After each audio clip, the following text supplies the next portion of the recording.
Hi, I'm Jane Michael, and today I'm going to talk to you about two parts of an introduction.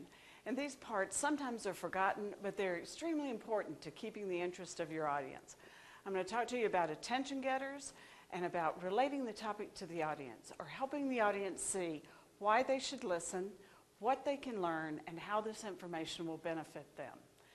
I'll give you an example of an attention getter. I could start a speech out by putting these two eggs in the water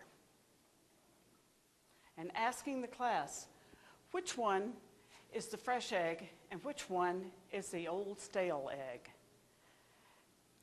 They might be tempted to say the one on the top is the fresh one, but no, the one on the top is the old stale egg. The air pocket in the egg has gotten larger because it has dried out over time. And that particular egg is 8-9 weeks old. The one in the bottom is very fresh. Another way to tell if an egg is fresh is to look at the egg and see, is the white watery and runny? And is the yellow flat and pale? That's another old egg. A fresh egg will have a nice firm white, and the yellow will stand up nice and tall. So in a speech like this, where you'd be talking about how to recognize stale bad food from fresh good food, you could use this as an attention getter. You also want to tell the audience why they should listen to this. So in this case, the audience should listen because they can learn how to prevent salmonella, how to keep from getting sick, and how to keep their friends and family members from getting food poisoning. So helping them understand why they should listen will get their attention, and then using visual aids throughout will help keep their attention throughout the speech. In a speech like this, that is a tribute to Stephen Jobs, it would be nice to have a picture of him in the very beginning. But as well as having a picture to get their attention, you want to get their attention with your words as well. You want to say, this man was one of the greatest visionaries of our generation. He actually changed the world. Now, to relate the topic to the audience, you want to say, has anyone ever told you that you didn't have the education, you didn't have the experience, or you didn't have the knowledge to do something? Well, that's exactly what they told Stephen Jobs. He had one semester of college, he had no experience as a computer scientist, and he had not managed a business. But look what he managed to achieve. Now, the relate to audience part that you could add here is to say, I know many of you prefer PCs to Macs, but you will learn today about the genius that comes up with ideas like this and what motivates a person to achieve such wonderful goals. So hopefully there's inspiration for those of you who appreciate the products but yet prefer your PC over the Mac. You will learn more about how to be a genius in business.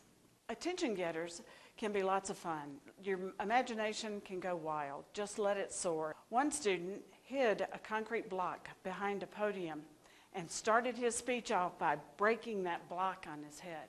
I personally thought I was going to have a heart attack, but it was incredibly effective. It got everyone's attention in the room, and he immediately told us he had done it 10 times in a competition, so we weren't worried about him suddenly fainting or becoming unconscious from the block. He used a little square in front of his hat to pad it just a little bit.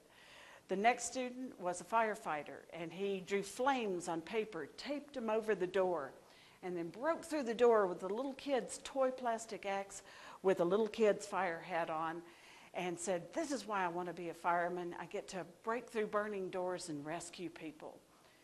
Another student was a bartender, and she turned off the lights, had a little disco ball, and juggled 2 martini shakers, and told us what it was like to be a bartender at one of the local establishments that students recognized well. All 3 of those students were in the same class, and it's amazing how many wonderful attention getters I've seen over the years. So use your words to establish why the audience should listen. If you're talking about football and you know over half of the audience isn't interested in football, what you can tell them is you'll have something to talk about around the water cooler at work tomorrow. You'll be able to talk to your children, your neighbors, other people. Denver's a huge Bronco city, and if you can convince the audience that this information will be useful to them, They'll stay for your speech and listen to every word. So use those attention getters and tell the audience specifically why they should listen and how they can benefit from the topic. When you wrap up your speech and at the end, see if you can't leave them with something memorable, because audiences remember what they hear first and last. So as a tie back to the Stephen Jobs tribute, you could have this at the very last scene. I came, I saw, I conquered. Thank you.